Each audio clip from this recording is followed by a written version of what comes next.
Firman Yesus yang menghakimi. Tetapi Yesus berseru katanya, "Barang siapa percaya kepadaku, ia bukan percaya kepadaku, tetapi kepada Dia yang telah mengutus aku. Dan barang siapa melihat aku, ia melihat Dia yang telah mengutus aku. Aku telah datang ke dalam dunia sebagai terang, supaya setiap orang yang percaya kepadaku jangan tinggal di dalam kegelapan. Dan jikalau seorang mendengar perkataanku tetapi tidak melakukannya, aku tidak menjadi hakimnya.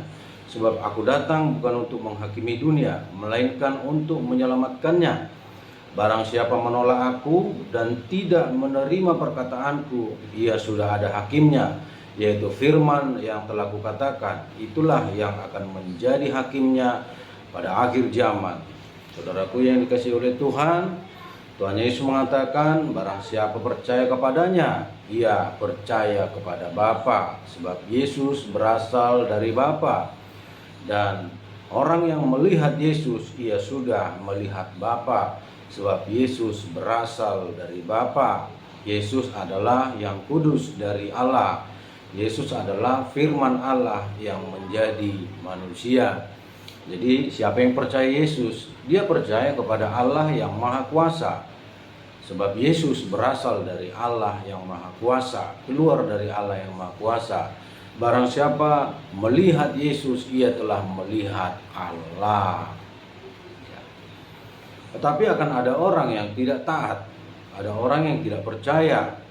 Yesus mengatakan, "Aku datang kepada dunia untuk menyelamatkan dunia, bukan untuk menghakimi dunia." Tetapi ketika seseorang tidak percaya kepada Yesus, maka yang menjadi hakimnya adalah firman itu. Yang menjadi hakimnya adalah firman itu, perkataan Tuhan itu. Jika Tuhan mengatakan kasihi sesamamu, dan ternyata selama hidup dia berbuat jahat, tidak peduli orang lain, merugikan orang lain, menjahati orang lain, maka firman itu akan menghakiminya. Ketika firman itu tidak dilakukan, maka ada akibat, ada hukuman. Ampuni semua orang, ampuni musuhmu, ampuni orang yang menyakitimu. Ketika seseorang masih kepahitan di akhir zaman, di penghakiman terakhir, dia kepahitan, dia dendam, benci kepada seseorang, maka firman itu akan muncul, akan menghakiminya. Saudaraku yang dikasihi oleh Tuhan, Yesus adalah terang dunia. Yesus adalah terang manusia. Ketika kita percaya kepadanya, kita tidak tinggal dalam kegelapan. Ketika kita percaya kepada terang itu, maka kita tidak tinggal lagi dalam kegelapan dunia ini, kegelapan kehidupan kita. Karena terang itu akan menerangi hati kita, menerangi jiwa kita, menuntun kita. Dan sebelumnya kita telah disucikan, kita telah dikuduskan, kita telah diampuni. Dan terang itu akan menuntun kita kepada kehidupan. Percayalah kepada Tuhan Yesus. Percayalah kepadanya. Terang itu akan menerangi kegelapan kita, akan memulihkan kita.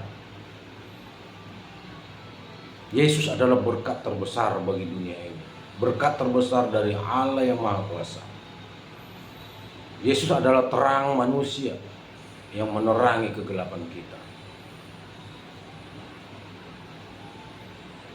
Ketika kita menerima Dia, kehidupan kita diterangi. Kita ditarik dari kegelapan menuju kehidupan yang dipimpin oleh Tuhan, yang diberkati oleh Tuhan, yang berkenan kepada Tuhan. Bahkan dituntun kepada kehidupan kekal, kepada keselamatan jiwa kita. Yesus adalah terang dunia, Yesus adalah terang manusia, Yesus adalah berkat terbesar dari Bapa bagi kita. Yohanes 3 ayat 16 mengatakan, begitu besar kasih Allah akan dunia ini, sehingga ia telah mengaruniakan anaknya yang tunggal, Yesus Kristus, supaya setiap kita yang percaya kepadanya tidak binasa, melainkan beroleh hidup yang kekal.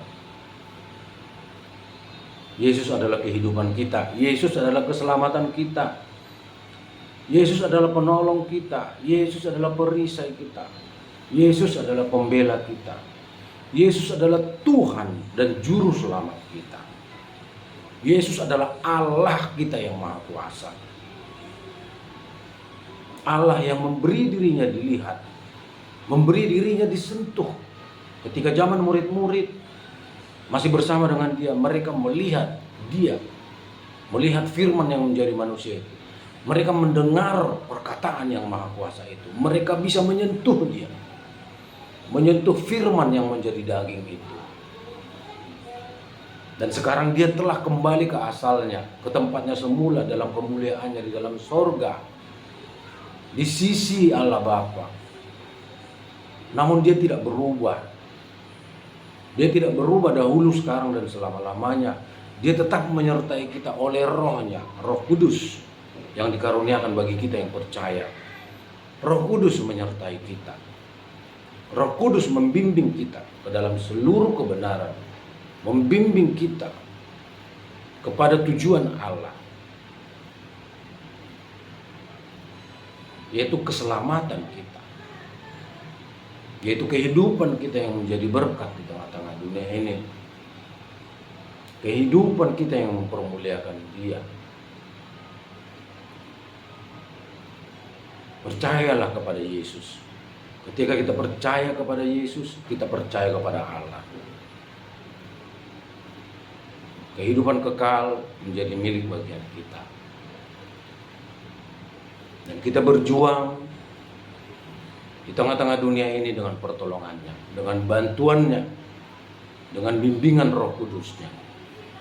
Bahkan malaikat Allah diutus untuk melayani kita, menjaga, melindungi kita. Percayalah kepada Tuhan Yesus. Iman kita tidak akan sia-sia. Iman itu akan menyelamatkan kita. Kita dan seisi rumah kita. Terpujilah nama Tuhan dalam nama Yesus Kristus. Haleluya. Amin.